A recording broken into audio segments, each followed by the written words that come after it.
Bien, hermanos, vamos a la Biblia.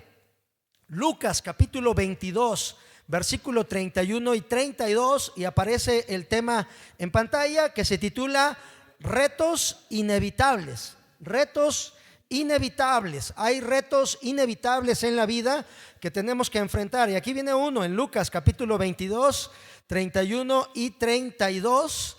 Vamos a leerlo en esta mañana, vamos a explicar tantito el pasaje y vamos a continuar desarrollando el tema, hermanos, tratando de tener algo de bendición en esta mañana y que nos vayamos a casa nutridos con la bendita palabra de nuestro Señor. Va a haber lechita, porque hay lechita, ¿verdad?, para aquellos que van comenzando en la vida cristiana, pero hay también un poco de sirlón, ¿no? De sirloin o de una brocheta, ¿no? Una chuleta, ¿no? Para aquellos también que vienen y que necesitan aprender algo un poquito más consistente. Vamos a leer Lucas 22, 31 y 32. Leámoslo, hermanos. ¿Qué dice?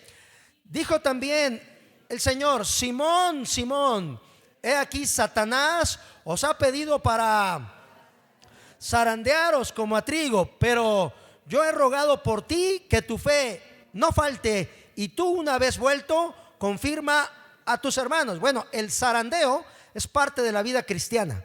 El que Satanás de alguna forma zarandea a alguien que venga con enfermedades, con problemas familiares, con fracasos, con tropiezos, con problemas emocionales severos. Es increíble ahorita durante la pandemia cómo se incrementaron los problemas emocionales severos. Hay gente que no se da cuenta, pero está deprimida, está muy triste, trae una profunda tristeza cargando en su corazón de años y que no ha podido lamentablemente superar. Y eso, por supuesto, la Biblia lo pronostica. Escuchen, hermanos, porque hay un evangelio que se está predicando ahorita, que es el evangelio de la prosperidad, que te dicen: si tú vienes al Señor, nunca te vas a enfermar. Si tú vienes al Señor, nunca te vas a caer de las escaleras. Y si te caes de las escaleras es porque andas de pecador. Dicen algunos, no, porque el hermano Enrique Hernández pues ya va avanzado. Él fue el primero que se cayó. Estábamos quitando una vitrina acá de este lado.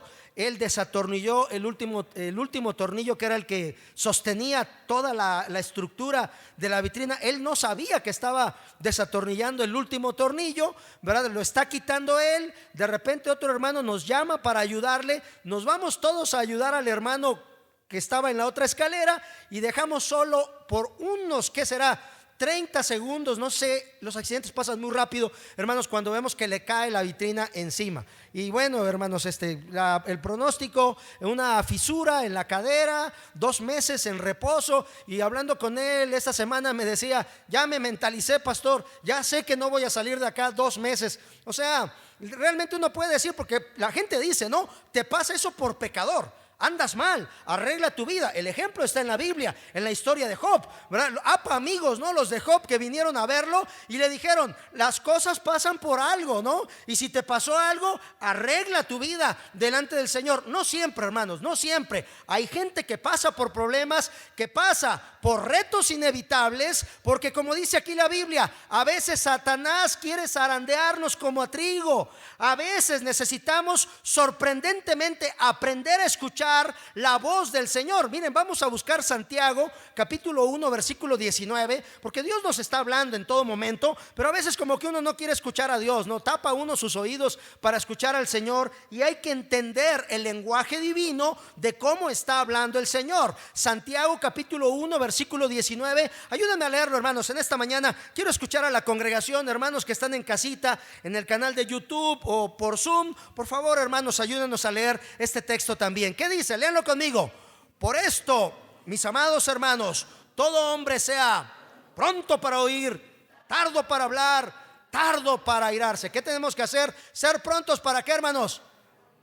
Y entre eso hay que aprender a discernir los tiempos. Cristo un día les dijo a los discípulos: cuando veis el cielo que está nublado, decís: va a llover. Y cuando hay un cielo despejado, decís: no va a llover porque no hay tantas nubes. Estoy traduciéndolo en lenguaje actual, esa porción de la Biblia. Entonces dice Cristo, les dice a los de aquel tiempo, no a ustedes, hermanos, ni a mí, a los de aquel tiempo: hipócritas, porque sabéis discernir cuándo va a llover y cuándo no, y no sabéis leer los tiempos que estamos viviendo. Hermanos, el terremoto en Siria, en Turquía, no es casualidad. Las cosas que pasan en este mundo no es casualidad. La caída de las Torres Gemelas no son casualidad. Dios de alguna forma tiene que hablar a un mundo caído, y cuando Dios habla de forma fuerte. A veces, en la gran mayoría, habla suavecito, y se los voy a comprobar en la Biblia. Primera de Reyes 19, 2 y 3. Miren lo que dice la Biblia. Primero de Reyes 19, 2 y 3. Ayúdenme a leerlo, hermanos, los que lo tengan, léanlo conmigo. No aparece aquí en pantalla. Dice: y tras el terremoto, un fuego, pero Jehová no estaba en el fuego. Y tras el fuego, un cible apacible y delicado. Lean el 3, hermanos. ¿Qué dice? Y cuando lo oyó Elías, cubrió su rostro con su manto y salió y se puso a la puerta de la cueva. Y aquí vino a él una voz diciendo: ¿qué haces aquí, Elías? Normalmente, escuchen, hermanos, porque también está por ahí otra doctrina que nos habla, que todo el tiempo nos están hablando de un Dios castigador.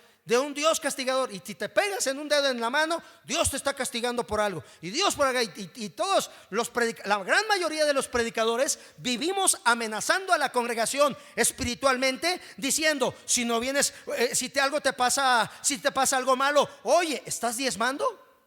¿Estás dando tu diezmo en la iglesia? ¿Ataste al hombre fuerte armado? ¿Estás bien en tu vida espiritual? Y no siempre, hermanos, Dios habla de esa manera. La gran mayoría, el Señor nos habla con cariño, nos habla con amor. Y no queréis venir a mí para que tengáis vida, dice el Señor. Venid a mí los que estáis trabajados y cargados, y yo os haré descansar. Dice Isaías 1:18: venid luego, dice Jehová, y estemos a cuenta. Si vuestros pecados fueren como la grana, como la nieve, serán emblanquecidos. Si fueren rojos como el carmesí, vendrán a ser como blanca lana. Y dice el 19: si quisiereis y oyereis, comeréis del bien de la tierra, porque la boca de Jehová lo ha dicho. Miren cómo Dios normalmente nos habla con cariño un montón de veces, hermanos, pero a veces saca el cinturón. Al ratito lo vamos a ver. Desarrolla el carácter. En las pruebas, los problemas, el sufrimiento desarrollan el carácter. Moisés, 40 años en el desierto para llegar a ser el más grande líder. José, 13 años de esclavo para ser el segundo de Faraón. A los 17 lo vendieron sus hermanos, y a los 30 ya estaba al frente de Egipto. ¿Cómo lo ven, hermanos, no? 13 años de esclavo. David soportó lanzas, persecución de Saúl, por cierto, su suegro, ¿verdad? Para ser el más grande rey de toda la historia. Hermanos, las situaciones vienen con propósitos específicos a nuestra vida. Les doy uno más. Descubre el llamado que tienes. Miren, vamos a buscar Hechos capítulo 13, versículos 2 y 3. Hermano, lo vamos a leer en esta mañana. Sirve que usted se despierta si se está durmiendo, porque está el frito rico y luego nos da así como que nos acurrucamos, ¿no? ¿Verdad? Bueno, yo veo 2, 3 acurrucados, y qué bueno, ¿verdad? Nada más no se duerma, o si se duerme no ronque, ¿no? Para que no distraiga a los demás. Hechos capítulo 13, versículos 2 y 3. Lo vamos a leer, hermanos, en esta mañana. Dice la palabra del Señor. Hechos 13, 2 y 3. El llamado de uno de los más grandes predicadores y misioneros de toda la historia del evangelio. Dice Hechos 13, 2 y 3. Léanlo conmigo, hermanos. Dice: ministrando estos al Señor y ayunando, dijo el Espíritu Santo: apartadme a Bernabé y a Saulo para la obra que los he llamado. Dice el 3: entonces, habiendo ayunado y orado, les impusieron las manos y los despidieron. Miren, hermanos, hay 3 fechas. Esto lo voy a repetir hasta el cansancio cada vez que pueda, porque es necesario que lo aprendan los adultos, los jóvenes. Hay 3 fechas que nunca deben olvidar. Número 1, la fecha en que naciste. ¿Recuerdas cuándo naciste? 3 de agosto de 1976. Ya tengo 46 años. Yo sé que me veo como de 28, 30, ¿verdad? Pero no, ya, ahorita la barba me hace ver un poco más viejo, pero ya voy a usar Joe Forman, ¿verdad? Para que se vea un poco más oscurita. Bueno, número 1, la fecha en que naciste. ¿Se acuerdan cuándo nacieron? Sí. Número 2, la fecha en que naciste espiritualmente. ¿Cuándo recibiste a Cristo como tu Salvador personal? ¿Lo recuerdas? No tienes que acordarte. A ver, algunos sí son muy melancólicos y dicen, no, me acuerdo, fue el 13 de agosto del año 2004. ¿Cómo no? Estaba cayendo un aguacerazo y pasó, y te cuentan toda la historia, ¿no? Algunos tienen mente fotográfica. Algunos nada más se acuerdan que levantaron la mano en una predicación de un pastor y dijeron, yo quiero. Y no, levantar la mano no lo hizo cristiano, sino levantó su mano porque él oró en la oración del predicador y lo guió a los pies de Cristo. Entonces, número uno, si tú no recuerdas la fecha en que tú naciste espiritualmente, estás en problemas. Tienes que acordarte, ¿verdad? Porque si no, ¿cuándo recibiste a Cristo como tu Salvador personal? Tienes que ubicar una fecha. Tiene que haber un momento cuando le entregaste tu corazón a Jesús. Entonces, número uno, la fecha en que naciste. Número dos, la fecha en que naciste espiritualmente. Número tres, la fecha en que descubres para qué naciste. ¿Para qué estás acá? ¿Eres el colado de la familia? Te han dicho toda la vida, porque te paras en la vida de manera diferente cuando te dicen, tú no estabas en los planes. Tú eres, ¿verdad? Tú fuiste el pilón, ¿verdad? ¿Y cuántos pilones hay en la familia, no? La gran mayoría, tú no estabas planeado. De repente mi hija Galilea nos reclama porque así yo cuento la historia cuando mi esposa quedamos embarazados de Galilea, y cuento la historia que yo no estaba listo para ser papá. Entonces abre el documento, fue a hacerse los estudios Miriam, ¿verdad? Salimos del laboratorio, abre la cartita que te dan, la va abriendo, y cuando lee hay una parte en letras negras que dice negativo o dice positivo. Entonces la abre Miriam y me volteé a ver. Yo venía manejando un carrito Pointer que teníamos en aquellos años. Yo venía y abre y se me queda viendo y me dice, ¿qué crees? ¿Qué crees? Y yo, dime mujer, dime, ¿qué? ¿Verdad? Positivo. Y yo sentí como que como caer en un abismo.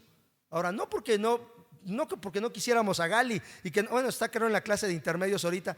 No porque no la quisiéramos, sino porque yo no estaba listo para ser papá. De hecho, todavía no sé ser papá, ¿verdad? Tengo 15 años siendo papá y todavía no he aprendido. Sigo cometiendo errores. Pero hermanos, realmente te paras en la vida de manera diferente cuando no fuiste planeado, cuando hay problemas en la vida, hermanos. Y de verdad, nosotros tenemos que descubrir acá para qué nacimos, para qué estás acá, tu propósito en la vida. Todo cobra sentido cuando descubres y entonces entiendes para qué Dios te puso aquí en la tierra. Y entonces también tú tienes que con el tiempo desarrollar tu propia vida espiritual. Ese es otro punto, hermanos. La iglesia no siempre va a resolver tus problemas. Tienes que aprender a orar. Tienes que aprender a orar. Oh, nos encantan los predicadores que nos digan, pastor, le traigo a mi hijo, óremele para que se le salgan los demonios, ¿verdad? Le traigo a mi marido, pastor, hágale un culto de exorcismo, ¿verdad? Para que se le salgan todos los chamucos. Y a nosotros, oh sí, ¿verdad? Tráiganos aquí, hermano, híncate, ¿verdad? Por favor, reprendo al demonio de soltería de este chamaco de 43 años que no se quiere casar, ¿verdad? Y vive bajo la casa de sus papás, lo están manteniendo todavía. Reprendo al demonio de soltería. Y nos encantan los pastores decir, oh sí, yo oro, no. Mire, hay cosas que Dios te quiere decir a ti directamente. No necesitas de ningún pastor, no necesitas de ninguna iglesia. La iglesia tiene un propósito. Venimos a adorar a Dios, traemos personas invitados para que conozcan la palabra, traemos a nuestra familia y normalmente invitamos a las personas a la iglesia a las que más queremos. A la gente que tenemos alguna conexión emocional, que decimos, oh, yo quiero que te vaya bien, oh, yo quiero que aprendas la palabra. Pero tenemos que entender, hermanos, que la iglesia no siempre va a resolver nuestros problemas. Tenemos que crecer, tenemos que avanzar. Tenemos, hermanos, ya no estás para que te visiten, tú visita. Es que el pastor no me ha visitado y no me importa que tenga la pata rota. No me ha visitado.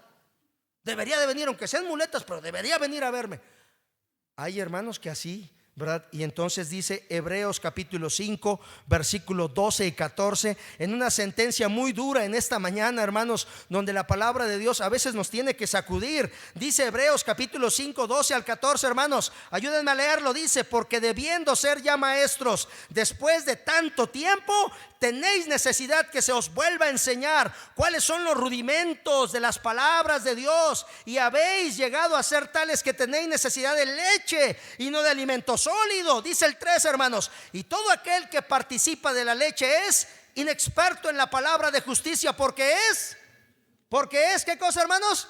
niño, versículo 14, pero el alimento sólido es para los que han alcanzado madurez, para los que por el uso tienen los sentidos ejercitados en el discernimiento del bien y del mal. ¿Qué pasó, cuates? ¿Se acuerdan? Ya lo quitaron, tiene rato, ¿no?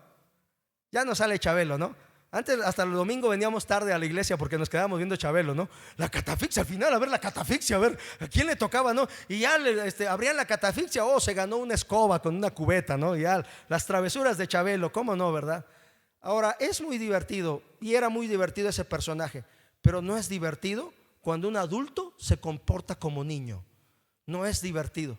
No es divertido, varón, que estás acá en la casa, que amenazas a tu esposa todo el tiempo. Me voy de la casa, me voy, ¿verdad? Mujer, cuídame porque te me voy, ¿verdad? Ya es tu berrinche.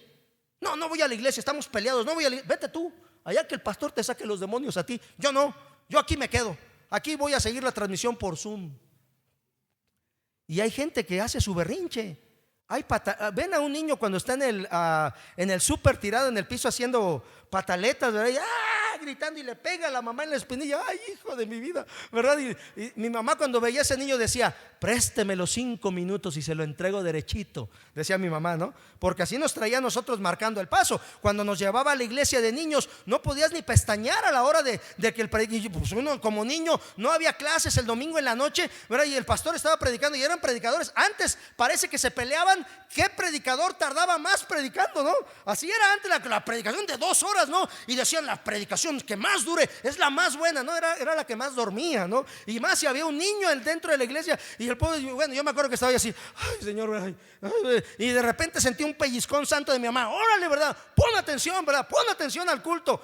Bueno, hermanos, cuando eres niño, pero llega un momento en que eres adulto y necesitas comportarte como un adulto. Dice Efesios capítulo 4, versículo 14 y 15. Este es el desafío en esta mañana, hermanos: crecer, avanzar en la vida espiritual. Dice Efesios capítulo 4, 14, para que ya no seamos niños fluctuantes, llevados por doquiera de todo viento de doctrina, por estratagema de hombres que para engañar emplean con astucia las artimañas del error. Estratagema, aquellas cosas que la gente predica, enseña, de alguna forma envuelta en un papel celofán, en donde no, hermanos, no se convierte la gente de veras. No cambia la gente de veras. Hay gente que todos los domingos está yendo a la iglesia, hermanos, y no cambia. Trae su Biblia, va al culto, pero en su casa es un completo desastre. Miren, hermanos, en esta semana yo tuve que pedir perdón.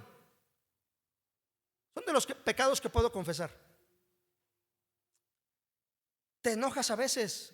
Y sí, yo tengo problemas de ira, como yo creo la mayoría. A ver, levante la mano, ¿quién no tiene problemas de ira? Para que abramos un consultorio de consejería y ahí nos aconseje a todos, ¿no? ¿Verdad? ¿Cómo le hace, no? Pero la gran mayoría de nosotros se nos vuela la paloma y nos bajan los buitres. Y andamos así, ¿verdad? Y luego algo pasa en la casa y no sé. Bueno, yo crecí en un hogar en donde todo se resolvía con gritos. Ahora, lo gritón no lo aprendí en el hogar, ¿verdad? Lo gritón de predicar lo aprendí del que era mi pastor, Jesús Estrada Trejo, que él era muy gritón. Bueno, yo grito menos que él gritaba todo el tiempo, ¿verdad? Gritaba muchísimo, ¿no? Bueno, yo más o menos grito porque él me enseñó a predicar, ¿no? Pero realmente los gritos en la casa los aprendí más bien de mi mamá. ¡Chavacos! ¡Ah! Y te gritaban: agarren sus Biblias, vámonos al templo. Así nos alistaba para ir al templo. Y cuando llegábamos al templo saludaba a la hermana Chuchita: ay, hermana, la amo en el Señor. ¡Mua! ¡Mua! Y nosotros así agarrados de la mano de mi mamá. Órale, ¿quién nos cambió a mi mamá? Esta no es la mamá de la casa. Entonces, lamentablemente, lo malo lo aprendes. Y cuando levantas la voz en la casa, lo primero que tienes que hacer es pedir perdón. Y yo en esta semana lo hice. Junté a mi familia y les dije: perdón, me molesté, me enojé, pero yo no debo de repetir el patrón de la casa de mi mamá. Yo no debo de hacer eso. Yo debo de ser diferente. No porque soy pastor, porque soy un hijo de Dios. Porque soy cristiano y un cristiano debe ser diferente. Y entonces ya dejamos de ser niños llevados por doquier, dice aquí, de todo viento de doctrina, enseñanzas que se dan en las iglesias que la gente lamentablemente no cambia. Dice el 15, sino que siguiendo la verdad en amor, crezcamos en todo, en aquel que es la cabeza, esto es Cristo. Hermanos, el sufrimiento viene para crecer.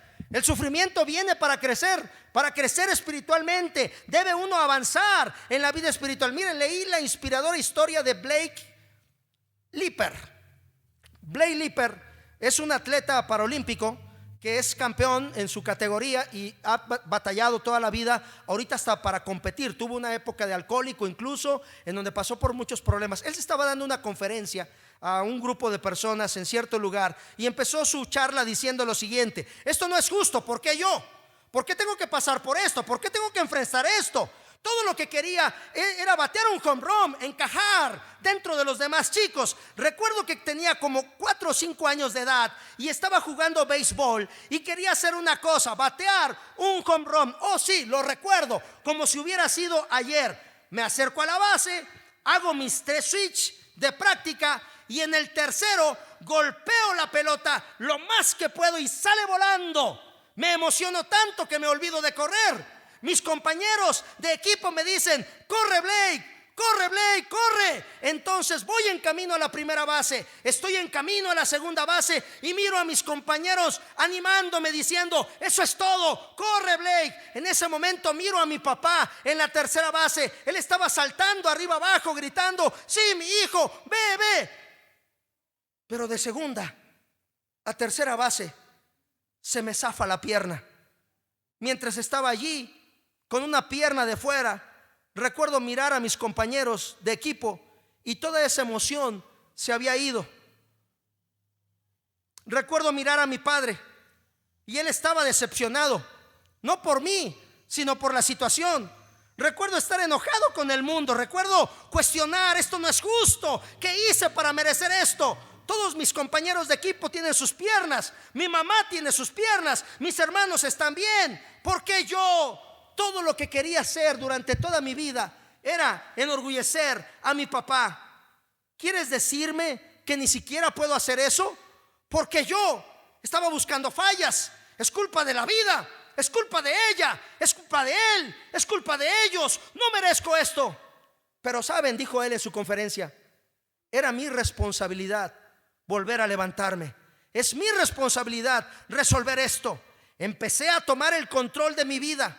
En vez de preguntar ¿por qué yo?, me pregunté ¿por qué no yo? Estoy destinado a esto, ¿por qué no yo? Soy lo suficientemente para esto, fuerte para esto, ¿por qué no yo? Soy lo suficiente inteligentemente para esto, ¿por qué no yo? Mi madre, dijo él, me dijo y me decía todas las mañanas: sí, Blake, tienes 2 debilidades, tus piernas, pero tienes otras 1000 habilidades que te hacen una persona especial. Otras 1000 habilidades que te permiten despertar todos los días con una sonrisa y atacar el mundo. La vida es 10% de lo que enfrentas y 90% de cómo lo enfrentas. El hecho de que nací sin piernas, ese es mi 10%. Pero todavía tengo el 90% para mostrarle al mundo lo que realmente puedo hacer. Todavía tengo el 90% para despertar todos los días con la oportunidad de luchar, de seguir empujando. Elijo aceptar mi 10% y tomar el 90% e ir y atacar el mundo. Tomo mi 90% y todos los días que me levanto digo que voy a caminar, y todos los días que me despierto y digo voy a correr, todos los días que me levanto digo voy a ser el hombre más rápido del mundo. Punto. Y se acabó. Blake terminó su charla diciendo: nací sin piernas y puedo correr. Imagina lo que puedes hacer tú con tu vida. Cuando daba su conferencia, Blake estaba apoyado de 2 prótesis de metal, porque si hay algo catastrófico es cuando llegas a este mundo limitado. A mí me decía mi maestro de español: ¿eres tonto, Martínez? Eres estúpido, no sabes, porque fallé en mi concurso de oratoria. Me escuchó hablar un día y me dijo: tú puedes participar en un concurso de oratoria. Me paré, había como unos 800,000 alumnos en el auditorio. Traía yo mi discurso acá, vi al auditorio y dije: no puedo, adiós, que me voy. Fui la risa de toda la escuela por meses, por semanas, por meses.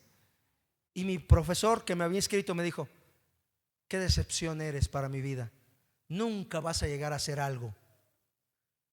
Toda la vida te han criticado por lo que te falta, pero tú tienes muchas cualidades en tu vida. 3 cosas que aprendemos cuando enfrentamos los retos inevitables. Número 1, aprendemos a ser más humildes. Vamos a buscar Santiago 4:6, por favor, hermanos, en esta mañana. Ya perdí la noción del tiempo, espero que vayamos bien en el tiempo. Hebreos 4:6.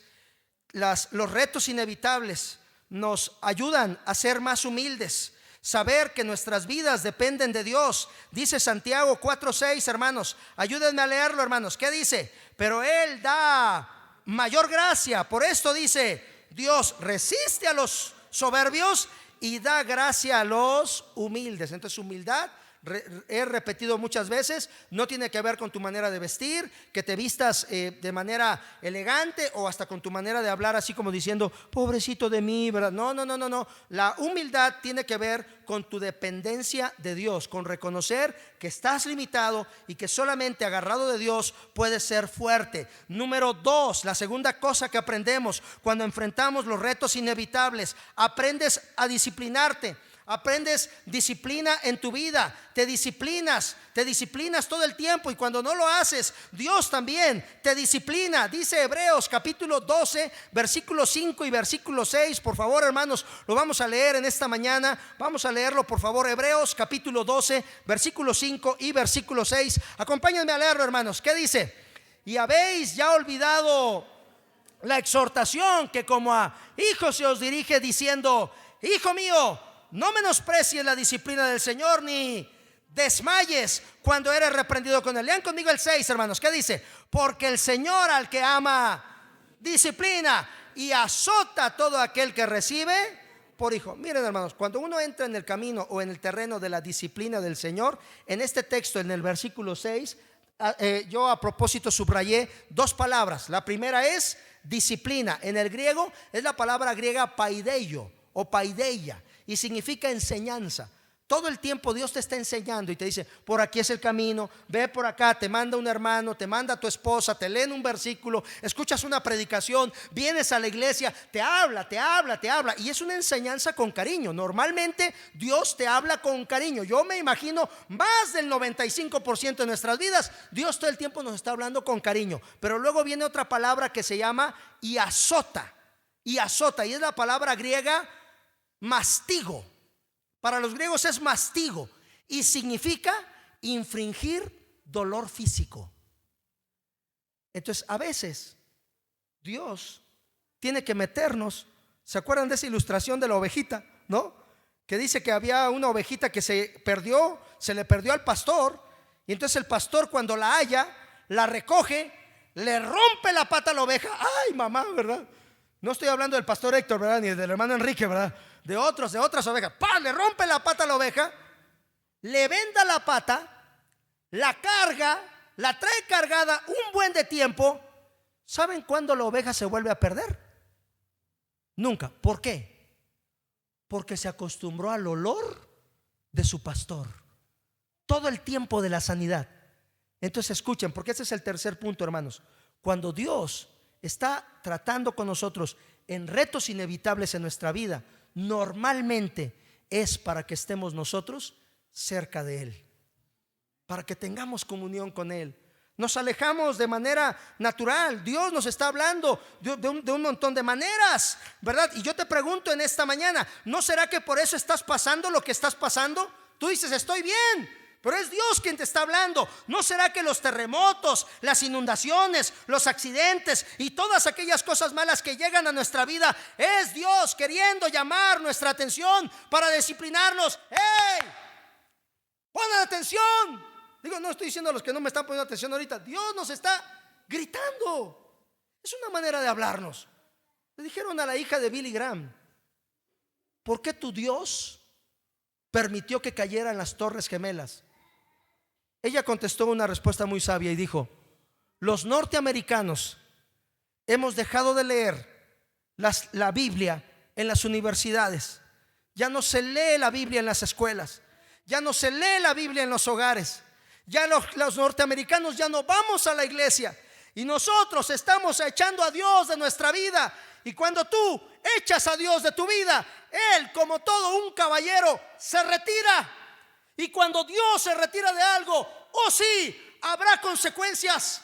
Llegará algo sucederá. Y entonces Dios te dice: hijo, ven a mí, quiero convivir conmigo. Anima a tu espíritu a que busques a Dios. Miren, Salmo 42:11. Lo vamos a leer, hermanos, por favor. Es el penúltimo texto en esta mañana. Leámoslo y que la palabra de Dios caiga, hermanos, como agua fresca en medio del desierto. En los momentos más oscuros de tu vida, el Señor no te deja y Él quiere que sepas que Él está ahí para contigo. Salmo 42:11. Léanlo, por favor, hermanos. ¿Qué dice? ¿Por qué te abates, oh alma mía, y por qué te turbas dentro de mí? Espera en Dios, porque aún he de alabarle, salvación mía y Dios. Miren, hermanos, durante mi pastorado 5 veces he intentado abandonar el ministerio. 5 veces he querido dejar de ser pastor. La última, hace 6 meses, cuando parece ser que hay gente que está empeñada en hacerte quedar mal. Bueno, les cuento un chisme, ya que estamos en ese. Dicen, bueno, que lo que yo sufrí de accidente fue porque lo pasé en mi carro, pero que no me preocupe porque choqué mi carro, el que tengo, y ya traigo un carro nuevo. ¿Por qué? Porque yo no doy cuentas a la iglesia acerca de la economía y yo me quedo con todos los diezmos y las ofrendas. Fíjate, dijera la chimoltrufia. Hay gente empeñada en hablar mal de ti. Hay gente empeñada en hacer que tu vida no funcione.